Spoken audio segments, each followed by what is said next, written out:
अच्छा आदमी था, है ना? बहुत अच्छा आदमी था।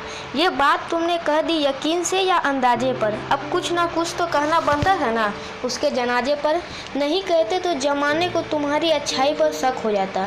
अगर वह सुनता ना तो खुशी के मारे पागल बेशक हो जाता। खैर ये बताओ कि अच्छा ही था तो अच्छेपन का हिसाब क्यों नहीं दिया? हफ्ते भर से कुछ पूछ तो रहा था ना वो, कभी सवालों का जवाब क्यों नहीं दिया? वो जो पूछता कि मेरी ज़िंदगी में गमों के सिवा कुछ बाकी रहेगा या नहीं, और फिर तुम हंस कर कह देते कि यार तू इसके सिवा कुछ और कहेगा या नहीं। काश के हंसी ठहाके सिलसिले को तोड़ कर देखा होता। काश के जितने बार उसे अलविदा कहा उसे रास्ते पर रुक के पीछे मुड़ कर देखा होता तो जानते कि तुमसे मिलने के बाद वह कभी घर नहीं गया था। उसके चेहरे से नाराज़गी का असर नहीं गया था। वहीं पेड़ के सहारे सड़क के किनारे पर बैठ जाया करता था। आते जाते मुसाफिरों से रूठ जाया करता था। तुम जानते थे ना कि हम सबसे कुछ दिनों से बड़ा अलग अलग सा दूर सा रहता था। पर क्या यह जानते हो कि अकेले पलंग पर लेटे अपने घर में पंखे दीवारों को घूरता रहता था। कहा तो था उसने कि मिलो, मुलाकातें करनी है, जो किसी और से नहीं कही वह तुमसे बातें करनी है।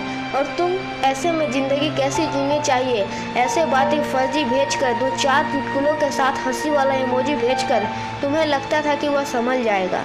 संभला नहीं तो क्या हुआ, अच्छा आदमी है, समझ जाएगा।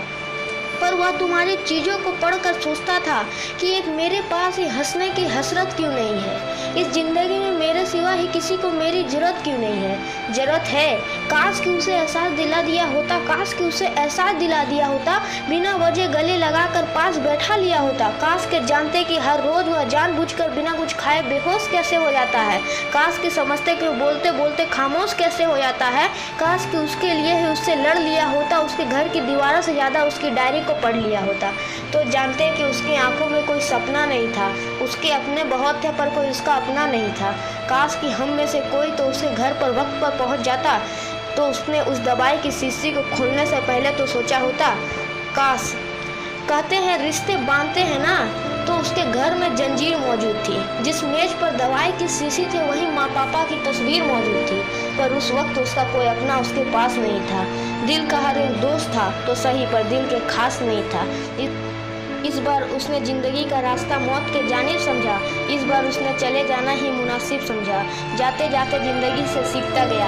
वह अपने आखिरी खत में लिखता गया कि मेरी मन मर्जी है कि मेरे दोस्तों को इसमें शामिल मत करना, वहाँ जाकर परेशान हो जाऊँ इतना काबिल मत करना। और तुम्हें जब ज़िंदगी बेसब्र मिली, तुम्हें उसके जाने की खबर मिली, तब एहसास हुआ कि वह सच कहता था। कितना सच्चा था। और आज सफ़ेद लिबास पहनकर दुनिया को ये बताने आए हो कि कितना अच्छा था। अपने आप की दोस्ती को खुदा, रहनुमा, फरिश्ता सबसे जुदा कहने आए हो। जब तक तो वो था तब तक तो मिले, आज आखिरी अलविदा कहने आए हो।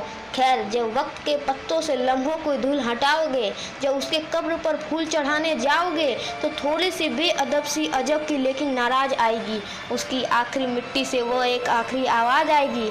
आवाज़ कहेगी कि ऐसी कई मंजर गवाह हम सभी खुद हैं। मुझ जैसे कई अच्छे लोग आज भी तुम्हारी महफिल में मौजूद हैं। तो अगली बार कोई दिख जाए तो उससे बातें करना, मुलाकातें करना, उसका दिल रख लेना, उसके घर जाकर उसके तोहफे देना और उस दवाई की शीशी को खिड़की से बाहर फेंक देना। तब शायद वह ज़िंदगी जीने का हौसला कर सके, तब शायद वह खुश रहने का फैसला कर सके, तब शायद तुमसे नेकी का काम हो जाए, उसके दोस्तों की पहली लिस्ट में तुम्हारा नाम हो जाए। ये बातें हम सब जानते हैं, सबको पता है। बस कहना लाजमी था कि तुम्हें किसी के घर जाकर सफ़ेद लिबास पहनकर ये ना कहना पड़े अच्छा आदमी था। राकेश तिवारी जी की यह कविता आपको अच्छी लगी होगी तो वीडियो को लाइक कीजिएगा। ऐसी अच्छी अच्छी कविताएं को सुनने के लिए चैनल को सब्सक्राइब जरूर कर लीजिएगा।